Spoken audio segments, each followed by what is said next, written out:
Following the wedding, my daughter-in-law came to my door with a notary. "We've just sold this house. You're going to a nursing home." I answered, "Perfect. First, let's make a quick stop at the police station. They're very interested in the information I sent them regarding you." My daughter-in-law, Amanda, stood in my living room, her smile as cold as December frost, while a notary shuffled papers like they were dealing cards for my funeral.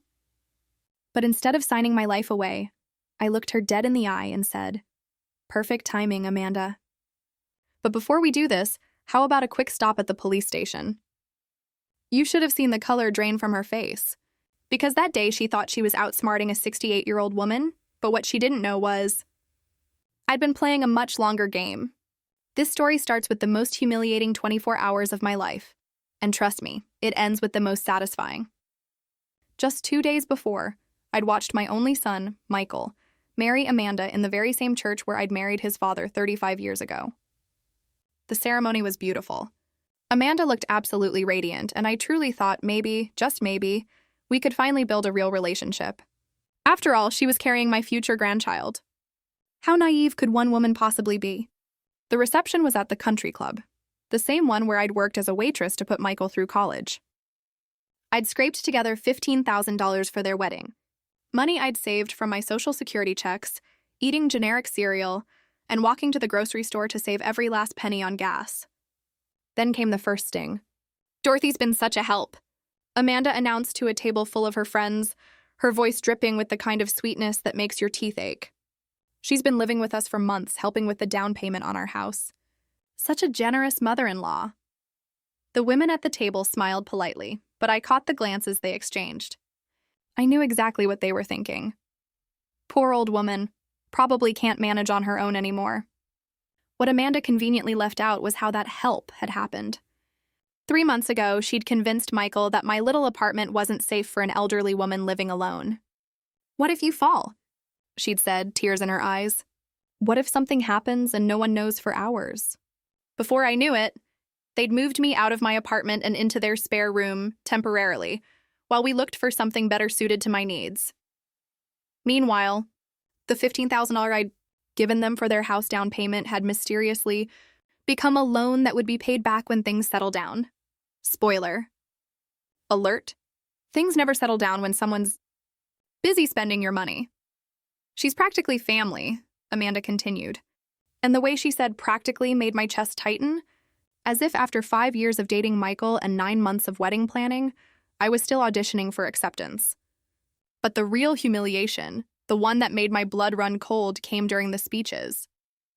Michael stood up, champagne glass in hand, beaming at his new bride. "I want to thank everyone who made this day possible," he began. "My beautiful wife, our families, and of course my mother, who's always been there when we needed her." Polite applause. Normal so far.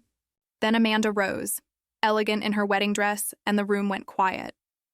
"I also want to say something about Dorothy," she said, her smile so bright it could have powered the chandeliers. My heart swelled a little. Maybe I'd been wrong about Amanda. Maybe. "She's been living with us for months now, and I've learned so much about family loyalty from her. She's taught me that real mothers never stop taking care of their children, no matter how old they get. Some mothers, when their sons get married, they step back and let the wife take over. But not Dorothy. She's shown me that a mother's job is never really done." The applause was uncertain now. People weren't sure if they were supposed to clap or not. Amanda wasn't finished. "Dorothy's even helping us financially, because that's what mothers do. They sacrifice everything for their children's happiness. It's really quite inspiring to see someone so selfless." The silence that followed was deafening. I felt every eye in the room on me, and I understood with crystal clarity what had just happened. Amanda had publicly branded me as a dependent, someone who couldn't let go, someone who was still financially supporting her grown son. My face burned. But that wasn't the worst part. The worst part came the very next morning.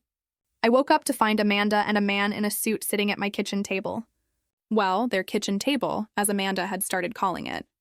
"Dorothy," Amanda said brightly, as if nothing had changed overnight. "This is Mr. Patterson from Sterling Legal Services. We need to discuss some paperwork." I poured myself coffee with hands that only trembled slightly. After 42 years of motherhood, I'd learned to recognize ambush tactics. "What kind of paperwork?" Amanda exchanged a glance with the notary. Well, Michael and I have been talking, and we think it's time to make some changes.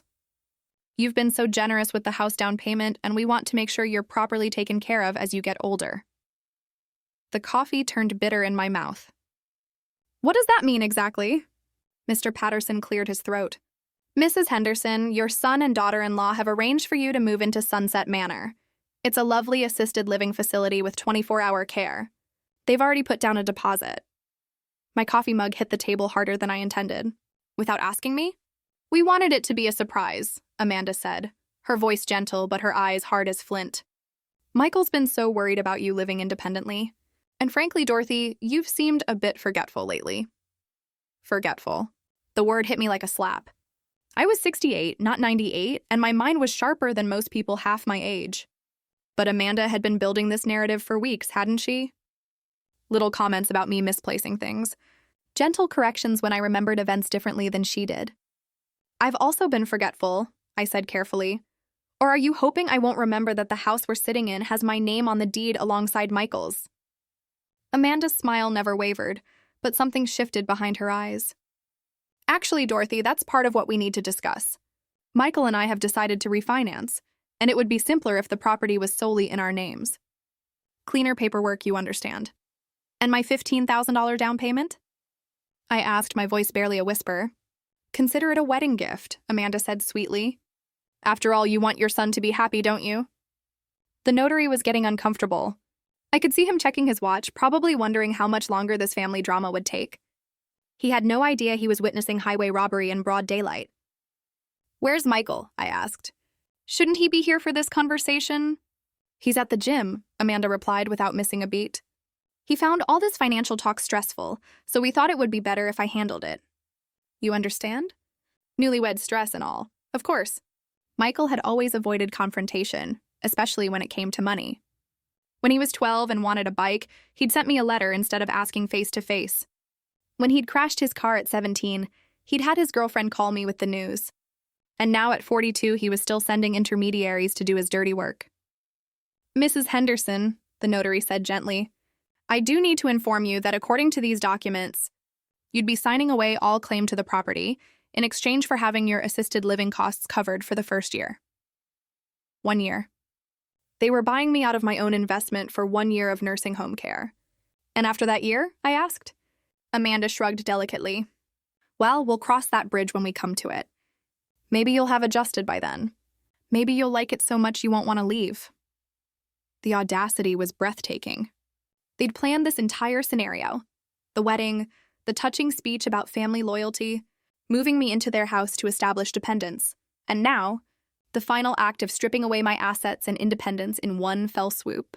But here's the thing about underestimating someone. It only works if they don't see it coming. I need some time to think about this, I said, standing up from the table.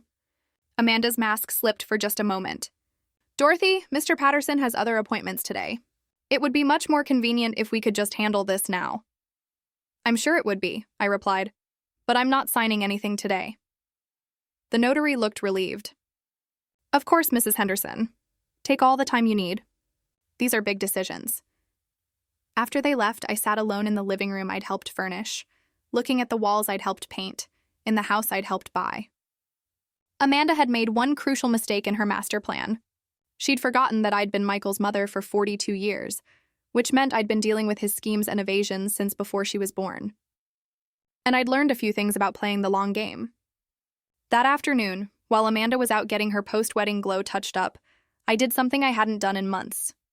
I went through my own paperwork, the documents I'd kept in the fireproof box that Amanda had insisted we store somewhere safe in their bedroom closet. Funny how somewhere safe really meant somewhere Dorothy can't get to without asking permission first. I found exactly what I was looking for, the original deed to the house, showing both Michael's name and mine. The canceled check for $15,000, clearly marked down payment, and most importantly, the power of attorney documents that Michael had asked me to sign 6 months ago. Amanda had presented those papers as a precaution just in case something happens to you, Dorothy. Michael could help manage your affairs without having to go through the courts. It's really quite common for people your age. I'd read every word of those documents 3 times before signing them. What Amanda didn't know was that I'd also had my lawyer add a very specific clause, one that made the power of attorney conditional on my mental competency, as determined by two independent physicians. In other words, if I was sharp enough to handle my own affairs, the power of attorney was void. And despite what Amanda wanted everyone to believe, I was plenty sharp. My phone buzzed with a text from Michael. "Sorry I missed the meeting this morning. How did it go with the paperwork?"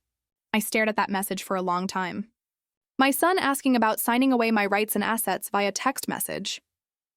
As if I was a business transaction he could delegate to his wife. I typed back, "We'll need to discuss it when you get home." The response came immediately. "Actually, I'm staying at Tom's tonight. Wedding recovery. You know how it is. Amanda can catch me up tomorrow. Wedding recovery." He'd been married less than 48 hours and he was already avoiding coming home. Or maybe he was avoiding facing what they'd tried to do to me. That evening, Amanda ordered Chinese takeout and we ate in relative silence. She seemed confident that I'd come around, that the pressure of time and her patient manipulation would eventually wear me down. "Dorothy," she said as we cleared the plates, "I hope you know that everything we're doing is because we love you.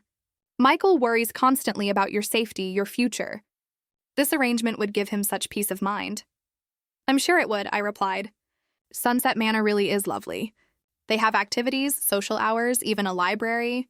You'd make new friends, have people your own age to talk to." People my own age, as if I'd somehow become incompatible with the rest of the world by virtue of having lived through the Carter administration. "Have you visited this place?" I asked. Of course, Michael and I toured it last month. "The staff is wonderful and the rooms are quite spacious, much more appropriate for someone with your needs." My needs. There was that phrase again, as if being 68 automatically created a list of special requirements that only Amanda could identify. "What exactly are my needs, Amanda?" She looked surprised by the question. "Well, you know, senior needs.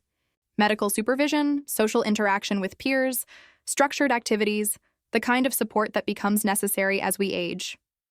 I nodded thoughtfully. "And you've determined that I need these things because—" "Dorothy, you're almost 70. Living independently becomes more challenging at your age. We're just being proactive. Almost 70. I was 68. In 3 months, I'd be 69, but Amanda had been rounding up for weeks now, adding months and years to my age like she was fast-forwarding me toward incompetence." "I see," I said. "And when did you and Michael decide that I was no longer capable of making my own decisions?" Amanda's patience was starting to fray around the edges. "We're not saying you're incapable, Dorothy. We're saying it's time to be realistic about your limitations. Limitations that, coincidentally, included the limitation of owning property they wanted to control." That night, I lay awake in the spare bedroom that had once been my temporary solution and was now apparently my last night of freedom. Amanda had made it clear that the Sunset Manor arrangement would happen with or without my cooperation. They'd use the power of attorney, claim I was becoming forgetful and unsafe. But Amanda had made her second crucial mistake. She'd assumed that a woman who'd raised a son alone, who'd worked double shifts and night jobs, who'd survived the death of a husband and built a life from nothing, would be easy to manipulate. Tuesday morning, I got up early and made my famous blueberry pancakes. The same recipe I'd been making for Michael since he was 5 years old. Back when he'd sit at our tiny kitchen table in our tiny apartment and tell me about his dreams of having a big house someday. I'd wanted to help him achieve that dream. I'd never imagined he'd use it to cage me. "These smell wonderful," Amanda said, appearing in the kitchen in her silk pajamas.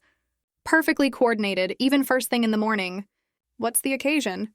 "No occasion. Just felt like cooking." She sat down and accepted a plate, cutting her pancakes into neat, precise bites. "I hope you've had time to think about our conversation yesterday, Dorothy.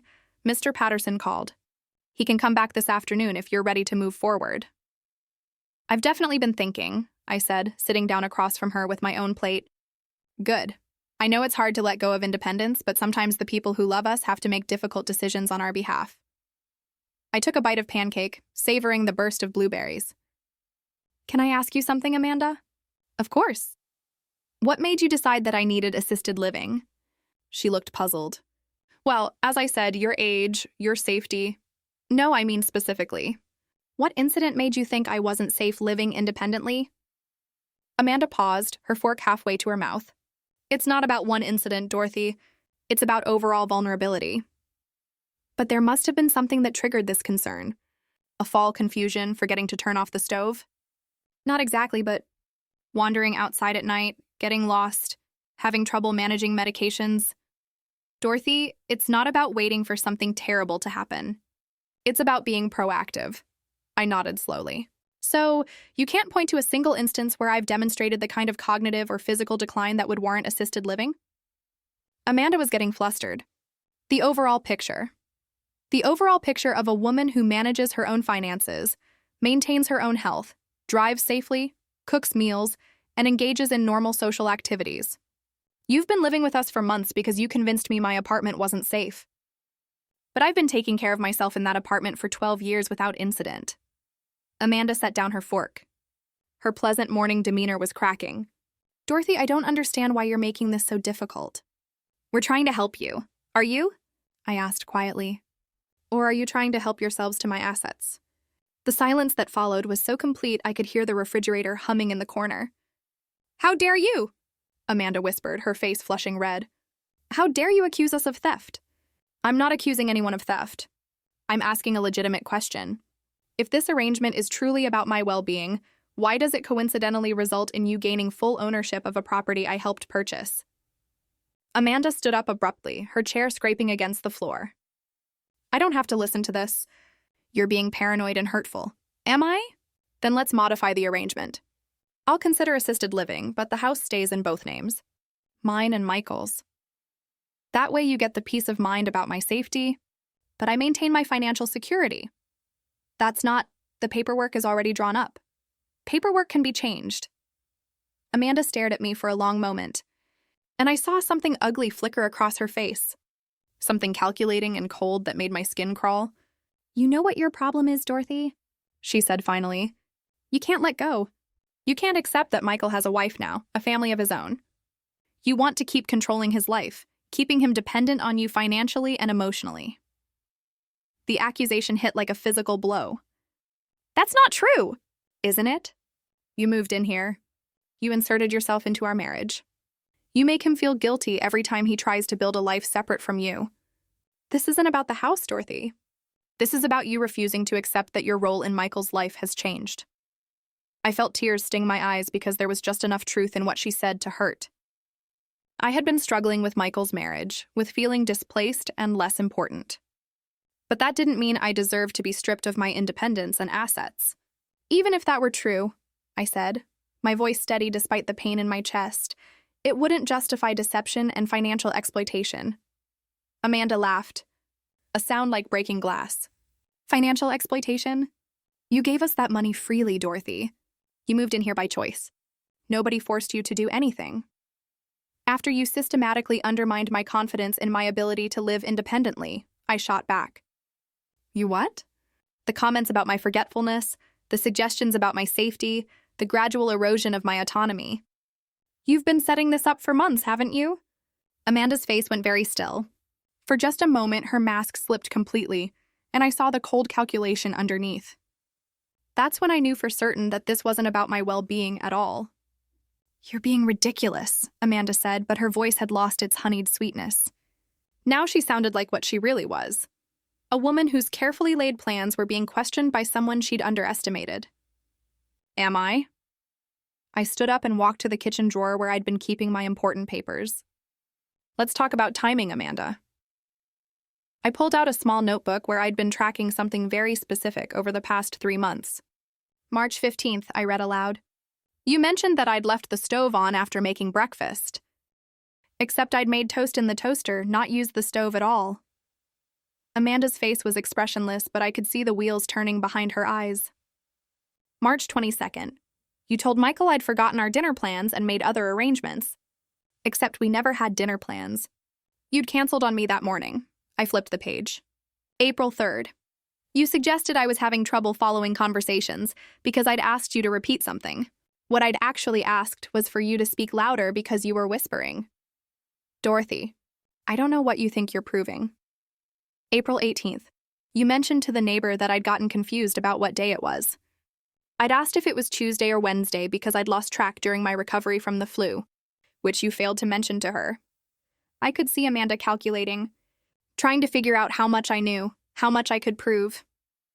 You've been building a case against my mental competency for months, I continued. Every minor mistake, every normal senior moment, every instance of being tired or sick, you've been cataloging it all and presenting it as evidence of decline. You're being paranoid. Am I? Then why did you tell the wedding planner that I was getting confused about details when I simply disagreed with your choice of flowers? Amanda was quiet now, her jaw clenched. And why? I continued. Did you tell Michael that I was becoming fixated on money matters when I asked reasonable questions about how my $15,000 was being spent? Because you were being inappropriate. Inappropriate how? By wanting to know what happened to my own money? Amanda exploded. It's not your money anymore, Dorothy. You gave it to us? You can't give someone a gift and then spend the rest of your life questioning how they use it. A gift? I laughed, but there was no humor in it. When exactly did my contribution to your down payment become a gift? Because I have the original paperwork right here, and it's very clearly documented as a loan. I pulled out the folder I'd retrieved from their bedroom closet, the one Amanda thought was safely locked away from my forgetful old fingers. A loan that you and Michael agreed to repay within 2 years, with my name remaining on the deed as security until repayment was complete. Amanda went very pale. You weren't supposed to, Michael said. Michael said a lot of things. But what matters is what's written down, isn't it? I spread the documents on the kitchen table like a winning poker hand. Loan agreement, deed with both names, power of attorney with the mental competency clause, and my personal favorite. The email from you to Michael from 2 months ago. Amanda's eyes went wide. What email? The one where you wrote, and I quote, "We need to move faster on the Dorothy situation. She's asking too many questions about the money, and I'm worried she's going to cause problems with the refinancing." The silence stretched between us like a chasm. You went through my private messages, she accused. You went through my private life and systematically dismantled it. I'd say we're even. Amanda sat down heavily, her perfect composure finally cracking. You don't understand the pressure we're under, Dorothy. The mortgage payments, the wedding expenses, the baby coming. You needed my money and my property, but not me. Is that it? That's not true, isn't it? Because your plan was pretty clear. Get me to sign away my assets. Park me in assisted living and have power of attorney to make sure I can't cause any more trouble. How long before you'd have convinced Michael I was too senile to manage visits? How long before I became that sad old woman whose family never comes to see her? Amanda was crying now, tears streaming down her perfect face. We weren't trying to hurt you. We needed options. The baby, our future. We needed security. At the cost of my security. You're old, Dorothy. You don't need security the way we do. You don't have decades of life ahead, children to raise, careers to build. We have expenses you can't understand.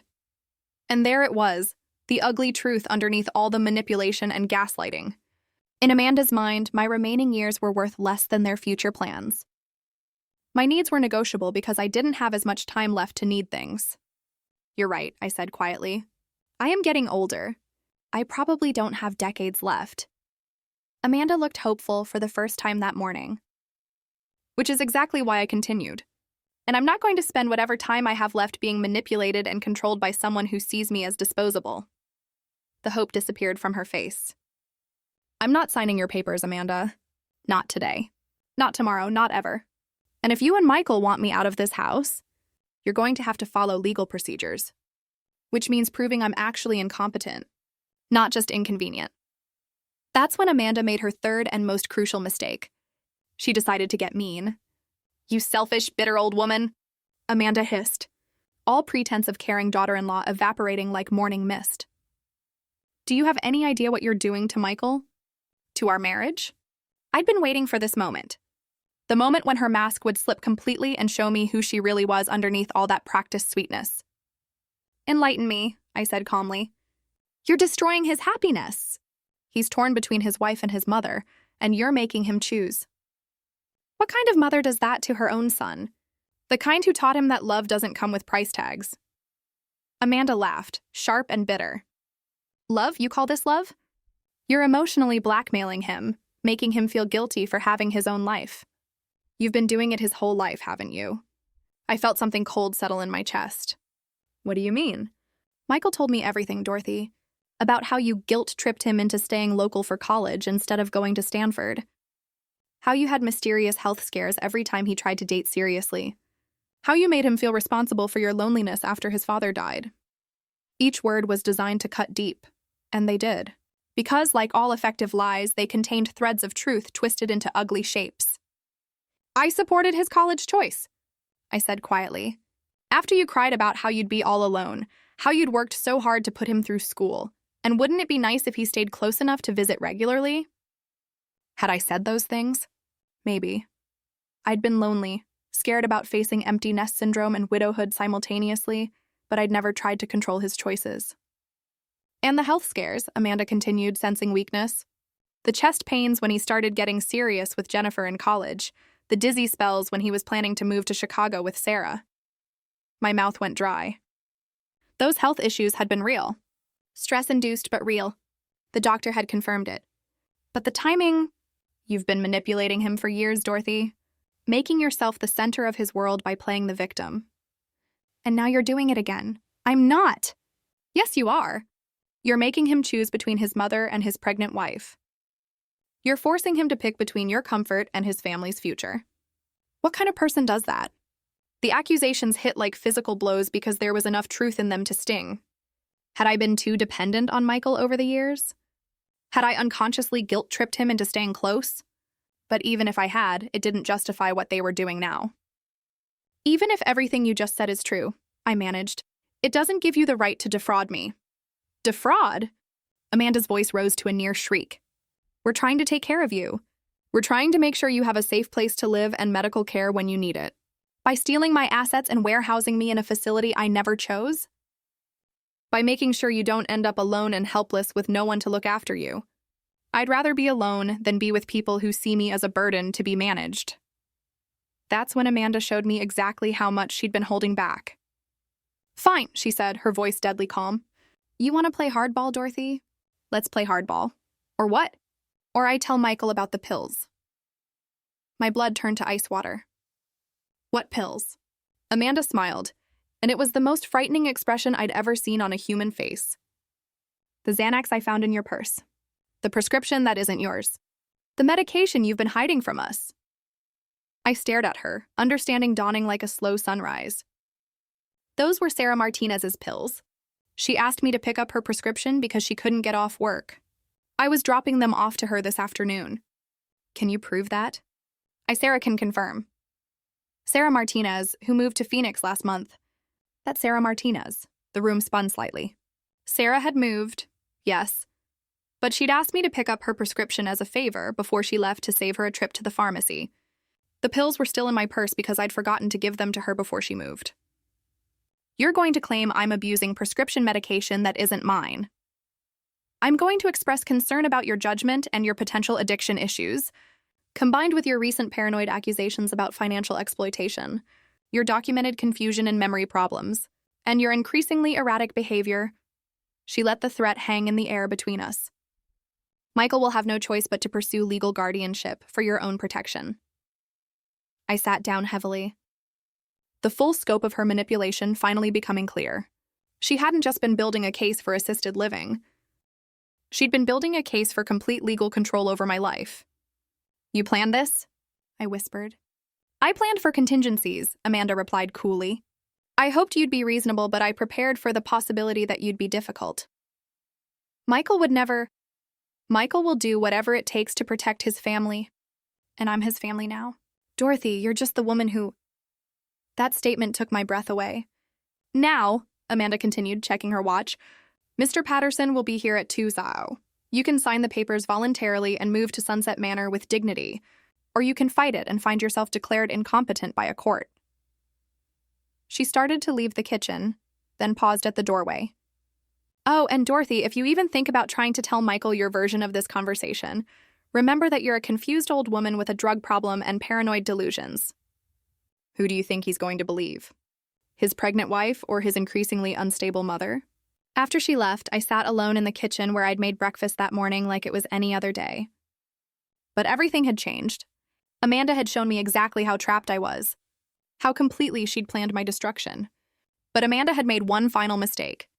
She'd forgotten that I'd had 42 years to learn about my son's personality, his patterns, his weaknesses. And I'd had 42 years to learn about patience, planning, and the art of the long game. At exactly 2:04 p.m., Mr. Patterson arrived with his briefcase and his official papers. At exactly 2:06 p.m., Amanda discovered that some games are won before they even begin. "Mrs. Henderson," Mr. Patterson said, settling into his chair with professional efficiency, "I understand you'd like to proceed with the assisted living arrangements today."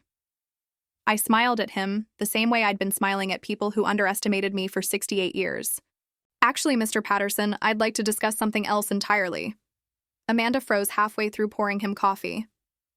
"Dorothy, we agreed." "We didn't agree to anything, Amanda. But I did spend some time this morning making phone calls."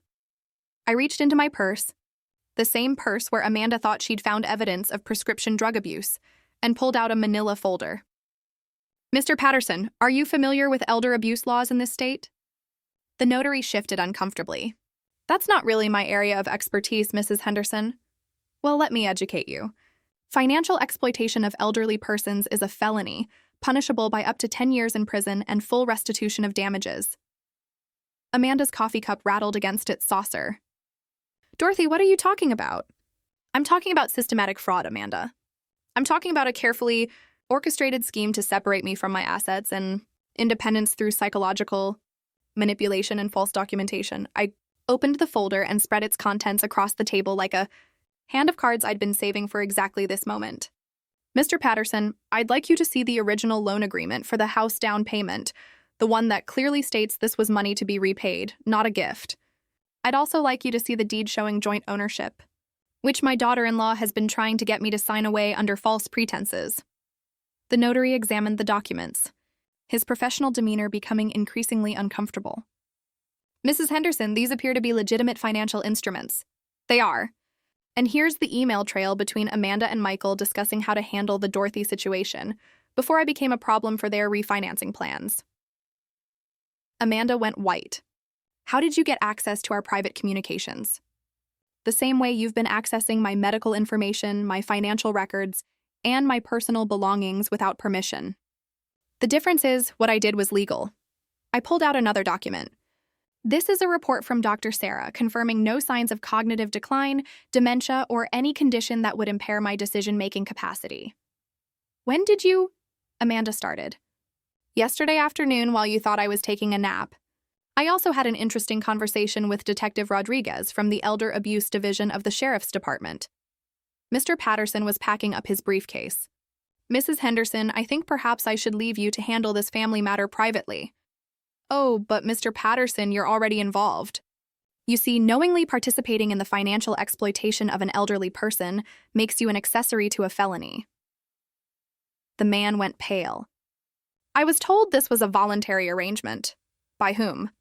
"Did you speak with me directly about my wishes, or did you take Amanda's word that I wanted to sign away my property rights?"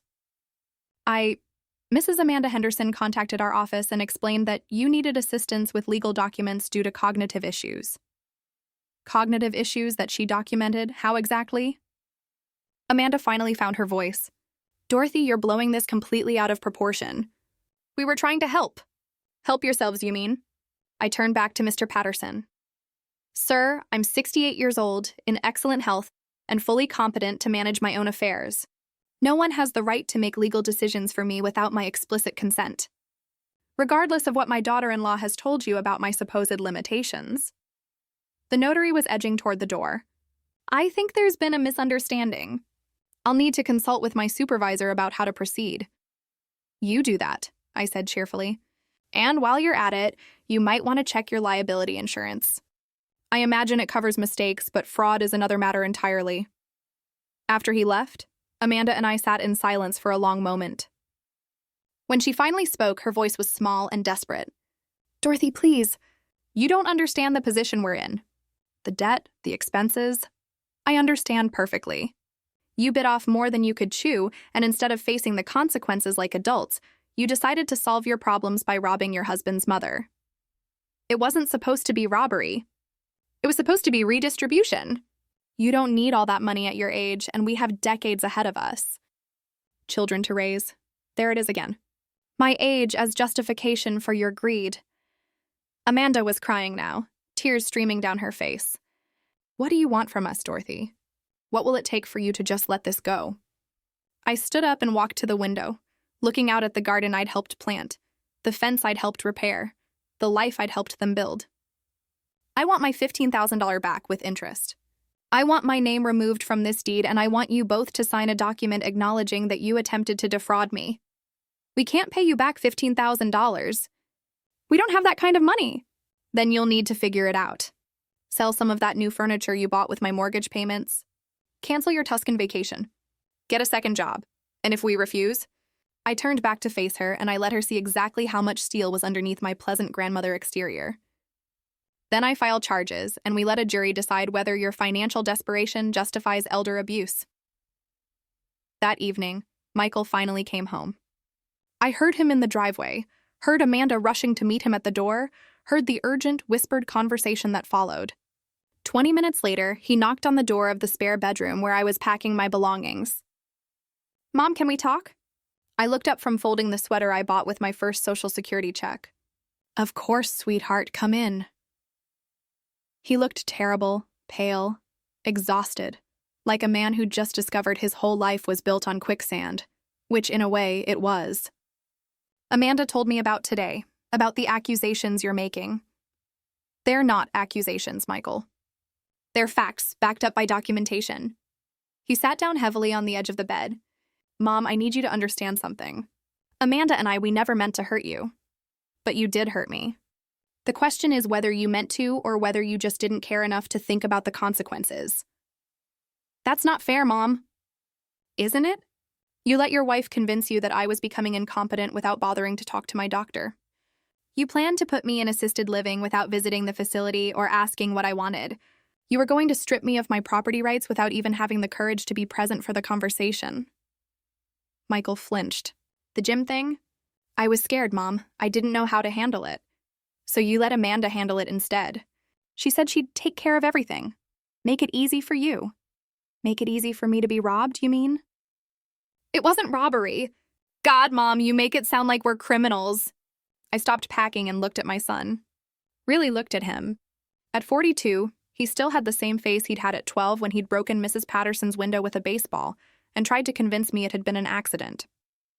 What would you call it, Michael? Taking someone's money under false pretenses? Attempting to have them declared incompetent so you can control their assets? Systematically undermining their confidence and independence? We were trying to protect you. From what? From living my own life with my own money and my own home? From being alone and vulnerable? From falling and lying there for hours with no one to help? From being taken advantage of by people who don't love you? The irony was so thick you could cut it with a knife. The only people who've tried to take advantage of me, Michael, are you and your wife. He put his head in his hands.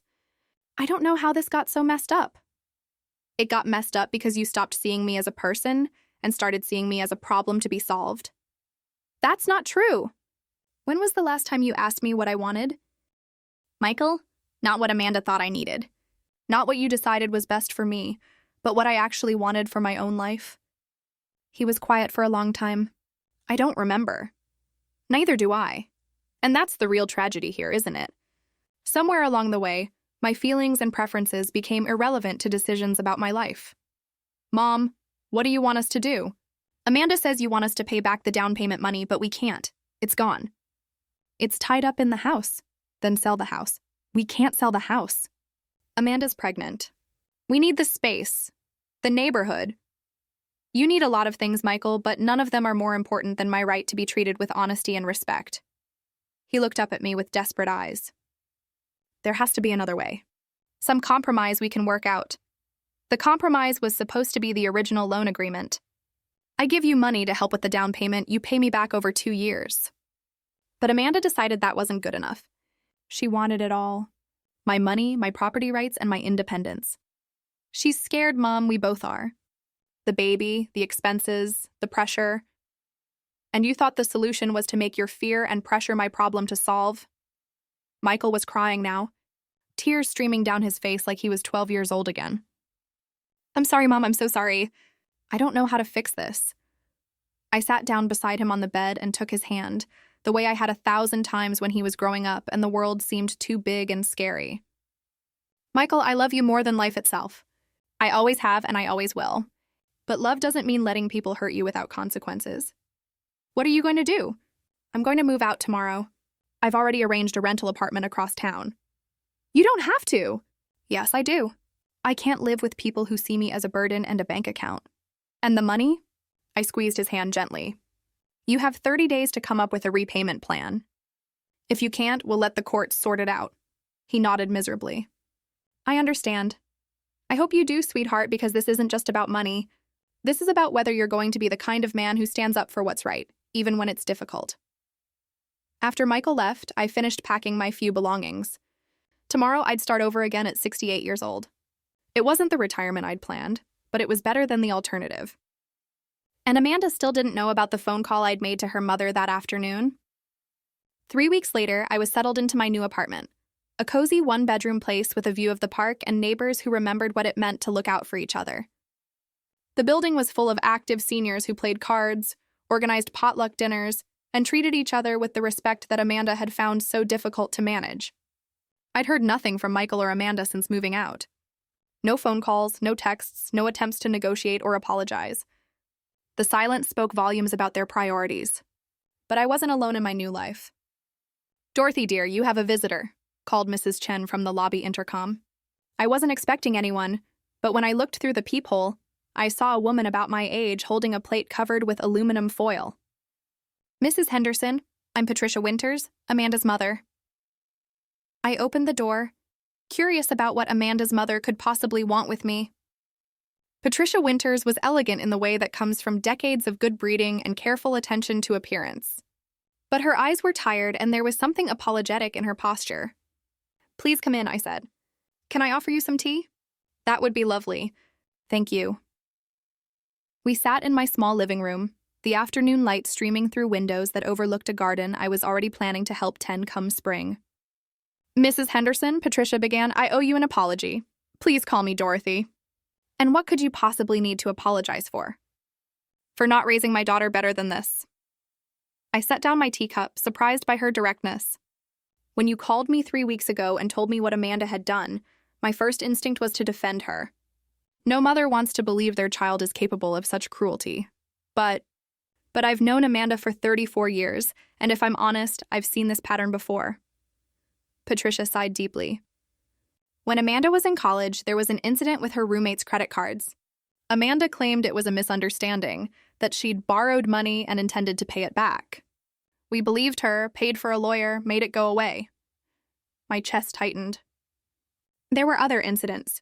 Her first marriage ended when her husband discovered she'd been taking money from his elderly father's checking account. Again, Amanda claimed it was temporary, that she was helping the old man manage his finances. But the bank records told a different story. I stared at Patricia, pieces of a larger puzzle falling into place. Michael doesn't know about this, does he? Amanda made me promise never to tell anyone. She said she'd learned her lesson, that she was different now. I wanted to believe her, but now, you don't. Patricia reached into her purse and pulled out a thick envelope. This is $15,000, Dorothy. Cash. I stared at the envelope like it was a snake. I can't take your money, Patricia. Yes, you can. And you will. Because my daughter stole from you. And as her mother, I'm responsible for making it right. That's not how responsibility works. In my family, it is. My husband built a successful business by believing that integrity isn't negotiable. I failed to teach that lesson to Amanda, but I won't compound that failure by letting her victims suffer from my mistakes. I felt tears sting my eyes. This is incredibly generous, but what about Michael? What about their house? Michael will figure it out. He's a good man who made bad choices because he trusted the wrong person. The house situation will resolve itself once Amanda realizes the money isn't coming from you. What do you mean? Patricia's smile was sad but knowing. Amanda married Michael because she thought he came from money. Your nice clothes, your generous gifts, your willingness to help with the down payment. She assumed you were wealthy. I'm comfortable, but hardly wealthy. Exactly. And once Amanda realizes that there's no inheritance coming, that you're not the golden goose she thought you were, she'll move on to easier targets. The casual way Patricia said this made my blood run cold. You think she'll leave Michael? I think Amanda follows opportunity. If Michael can't provide the lifestyle she wants, she'll find someone who can. I thought about the baby Amanda was carrying, about Michael's broken heart when his marriage fell apart, about the grandchild I might never know. The baby will be better off without a mother who sees people as resources to be exploited. Trust me, Dorothy, some people can change. But Amanda isn't one of them. After Patricia left, I sat with the envelope of money on my kitchen table, feeling like I was holding something much heavier than cash. This money represented Patricia's attempt to balance scales that Amanda had tipped toward cruelty and greed. But it also represented something else, the knowledge that Michael was married to a woman who had made a career out of financial exploitation. And that made my next decision much easier. I picked up the phone and dialed Detective Rodriguez. Detective, it's Dorothy Henderson. I've reconsidered your suggestion about filing formal charges against my daughter-in-law. The knock on Michael's door came at 7 a.m. on a Tuesday morning, just as Amanda was getting ready for her prenatal appointment. I know this because Detective Rodriguez called me afterward to let me know how it went. Mrs. Amanda Henderson, you're under arrest for elder financial abuse, fraud, and attempted coercion. You have the right to remain silent. Apparently, Amanda's first words were, "This is Dorothy's fault, isn't it?" Even facing arrest, she couldn't take responsibility for her own choices. Michael called me that afternoon, his voice hollowed with shock and betrayal. "Mom, I need to understand what's happening. Amanda says you had her arrested out of spite." "Michael, your wife tried to steal my life savings and have me declared incompetent so she could control my assets. The arrest isn't spite, it's justice. But she's pregnant, Mom. She's carrying my child." "I know, sweetheart. And I'm sorry this is happening now, but Amanda made her choices." "The lawyer says she could go to prison." "That's possible. Elder abuse is a felony. How can you be so calm about destroying our family?" The accusations stung, but I'd been expecting it. "Michael, I didn't destroy your family. Amanda did that when she decided to commit crimes against me. She says she never meant to hurt you, that it was all just a misunderstanding about the loan agreement." What about the emails planning to handle the Dorothy situation? What about the systematic campaign to make me seem incompetent? What about threatening to claim I had a drug problem if I didn't cooperate? Silence on the other end of the line. "Michael, your wife is a predator. She's done this before to other elderly people. I'm not her first victim." "What do you mean?" "I mean, you need to ask yourself some hard questions about the woman you married and whether you ever really knew her at all." That evening, Patricia Winters called me. "Dorothy, I wanted to thank you for pressing charges. I know it wasn't easy. It was the hardest thing I've ever done, but I couldn't let her do this to someone else's family. The police contacted me today. They're looking into Amanda's past relationships, other potential victims. It seems your case has opened up a much larger investigation." My stomach dropped. "How much larger?" Amanda's first husband wasn't the only one. There were at least 3 elderly men she dated briefly, all of whom experienced mysterious financial problems during their relationships with her. And there was an incident at the assisted living facility where she worked before meeting Michael. I felt sick. She worked at an assisted living facility? For 6 months. She was fired for suspected theft from resident accounts, but charges were never filed due to lack of evidence. The full scope of Amanda's predatory behavior was becoming clear. She hadn't targeted me because I was Michael's mother. She'd targeted me because I was a vulnerable elderly woman with resources she wanted to control. "Patricia, does Michael know about any of this?" I told him this afternoon. He's processing. My 42-year-old son was processing the fact that he'd married a woman who made a living exploiting elderly people. How is he handling it? About as well as you'd expect. He's devastated, angry, and blaming everyone except Amanda. But the evidence is overwhelming, Dorothy. Even Michael can't deny it forever. That night, I couldn't sleep. I kept thinking about the baby Amanda was carrying, about the innocent life that would be born into this chaos. I thought about Michael, whose world was crashing down around him. I thought about all the other victims Amanda had left in her wake. But mostly, I thought about the choice I'd faced 3 weeks ago. Let Amanda get away with her crimes or fight back and face the consequences. I'd chosen to fight. And while that choice would have ripple effects for years to come, it was the right choice. Because sometimes, when you're dealing with people who see kindness as weakness, the most loving thing you can do is set boundaries with consequences attached. My phone rang at midnight. Michael's name on the caller ID. Mom, I'm here, sweetheart. I'm sorry. His voice was broken, raw with pain and regret. I'm so sorry for everything. For not believing you, for not protecting you, for choosing her over you. Michael, you don't have to choose between us. You just have to choose between right and wrong. I think I might lose everything, Mom. The house, my marriage, my family. Maybe. But you'll still have the most important thing. What's that? Your integrity. And the chance to be the kind of man your father would be proud of. He cried then, deep sobs that came from somewhere primal and broken. And I cried with him for the innocence we'd both lost. For the family we'd thought we were building. For the grandchild who would grow up in the shadow of this betrayal. But beneath the grief, there was something else. Relief. Because for the first time in months, my son was seeing clearly. And that meant there was still hope for us both. 6 months later, I stood in the courthouse watching Amanda plead guilty to 3 counts of elder financial abuse. She looked different, smaller somehow, without the designer clothes and professional makeup that had been part of her costume. Michael sat 2 rows behind me with Patricia Winters. He'd filed for divorce 3 weeks after Amanda's arrest when the full scope of her criminal history became public. The baby, a little girl, had been born healthy despite the stress of her mother's legal troubles. Your Honor, Amanda's lawyer said, my client deeply regrets her actions and asks the court's mercy in consideration of her circumstances as a new mother. Judge Martinez looked unimpressed. Mrs. Henderson, you systematically targeted vulnerable elderly individuals for financial exploitation. Your actions weren't momentary lapses in judgment. They were part of a calculated pattern of abuse spanning several years. Amanda started crying, the same manipulative tears she'd used on Michael and me for months. Mrs. Henderson, you've pleaded guilty to defrauding Mrs. Dorothy Henderson of $15,000, attempting to coerce her into signing away property rights, and making false statements about her mental capacity. The court sentences you to 18 months in state prison, followed by 3 years of probation and full restitution to the victim. 18 months. It seemed like such a short time for the damage she'd caused, but it was more than I'd expected. After the sentencing, Michael and I walked outside together into the spring sunshine. How do you feel? He asked. Tired, I admitted, but also free.